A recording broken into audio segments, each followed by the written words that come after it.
मंडळी, पाणी एकदा ते कमी पडलं की संकट फक्त तहान लागण्याचं राहत नाही, तर ते संपूर्ण भागातील राजकारण, शेती, अर्थव्यवस्था आणि जनजीवनाला हादरवून टाकतं.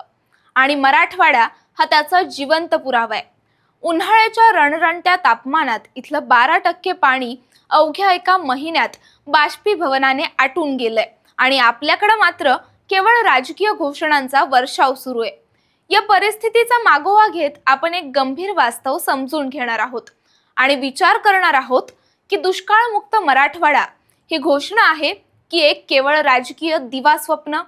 सोबतच चर्चेत असल्याप्रमाणे कोकणातलं पाणी मराठवाड्यात हे खरंच शक्य आहे का? मराठवाडा दुष्काळमुक्त करणं हे शक्य आहे का? हे सुद्धा आपण यातून समजून घेणार आहोत. नमस्कार, मी सृष्टी आणि आपण पाहताय त्याचं काय महाराष्ट्र. मंडळी, एकीकडे एप्रिल महिन्याच्या सुरुवातीलाच तापमानाने 43 अंशांचा आकडा पार केलाय आणि त्यामुळे एका महिन्यात 12% पाण्याचं बाष्पीभवन झालंय. मार्च मध्ये विभागातील सर्व लघु, मध्यम आणि मोठ्या प्रकल्पांमध्ये एकत्रित 48% जलसाठा होता. तो एप्रिल अखेर 35% खाली घसरलाय. या आकड्यांनी स्पष्टपणे दाखवलंय की ही केवळ हवामानाची समस्या नाही, तर ही नियोजन शून्यता आणि राजकीय उदासीनतेची परिणिती आहे. सध्या छत्रपती संभाजीनगर जिल्ह्यात सर्वाधिक 154 टँकरने 105 गावांना पाणी पुरवठा केला जातोय. जालन्यात 52 टँकर 30 गावांना, नांदेडमध्ये 5 टँकर 5 गावांना, तर लातूर आणि धाराशिव मध्ये प्रत्येकी 1 गाव टँकरवर अवलंबून आहे. म्हणजेच सध्या मराठवाडा टँकरच्या फेऱ्यांमध्ये अडकून पडलाय. आपल्याकडे धरणं आहेत, पाणी साठा आहे, पण नियोजन नाही. जायकवाडी सारखं प्रचंड धरण असूनही संभाजीनगर जिल्ह्यालाच पाणी मिळत नाही, हे दुःखद वास्तव आहे. मार्च महिन्याच्या अखेरीस मोठ्या प्रकल्पांमध्ये 55.27% पाणी होतं. ते एप्रिल अखेर 42.8% आलं.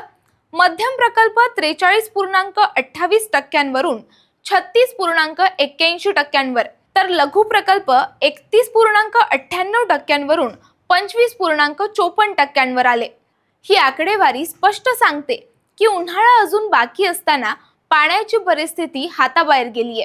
अशा वेळी मुख्यमंत्री देवेंद्र फडणवीस यांनी नुकतीच घोषणा केली की कोकणात वाहून जाणाऱ्या नद्यांचं 54 TMC पाणी नदीजोड प्रकल्पातून गोदावरी खोऱ्यात आणून मराठवाडा दुष्काळमुक्त केला जाईल.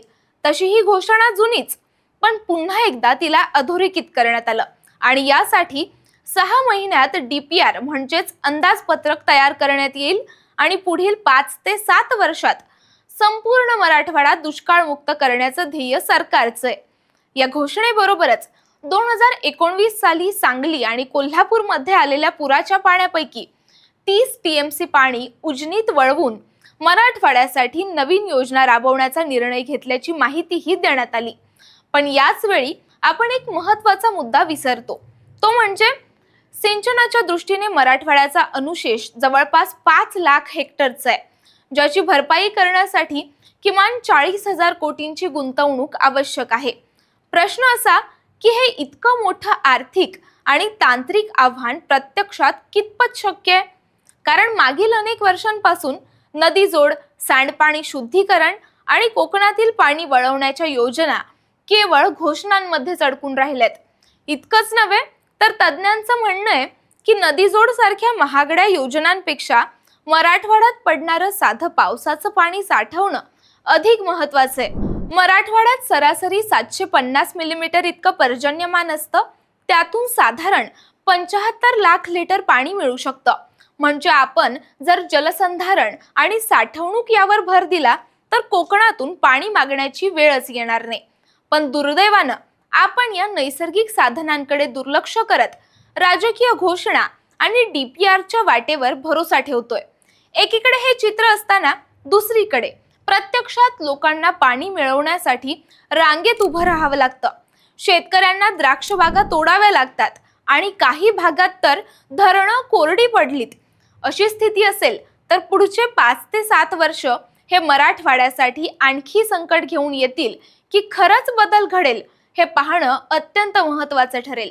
आता तर प्रश्न असे उरतात की सरकारने दिलेल्या आश्वासनांची फलश्रुती खरोखर जमिनीवर उतरणार आहे का, की हे सगळं केवळ निवडणुकांचं राजकारण आहे? मराठवाडा दुष्काळमुक्त होण्यासाठी नदीजोड प्रकल्प हाच एकमेव मार्ग आहे का, की जलसंधारणाचा सूक्ष्म मार्ग अधिक प्रभावी ठरेल? या सगळ्या प्रश्नांची उत्तरं सध्या सरकारकडेच आहेत. कारण कोकणातून मराठवाड्यात पाणी आणणं हा त्यांनीच घेतलेला निर्णय. अंदाजपत्रकात सांगितल्याप्रमाणे तो सत्यात उतरणार का, हे सगळं येत्या काळात स्पष्ट होणारच आहे. मात्र सध्या तरी मराठवाडा दुष्काळाच्या छायेत आणि पावसाळ्याची आतुरतेनं वाट बघतोय, एवढं मात्र नक्की. कारण पाण्याच्या प्रत्येक थेंबाचं भविष्यात मोल किती वाढणार आहे हे आजच्या कोरड्या मराठवाड्याकडे पाहून सहज समजू शकतं. तुम्हाला या बाबतीत काय वाटतं हे आम्हाला कमेंट बॉक्सच्या माध्यमातून कळवायला विसरू नका. बाकी राजकारणाच्या आखाड्यात आपली नजर कायम असणारच आहे, तेव्हा कुठेही जाऊ नका. पाहत रहा, सबस्क्राईब करा. त्याचं काय महाराष्ट्र.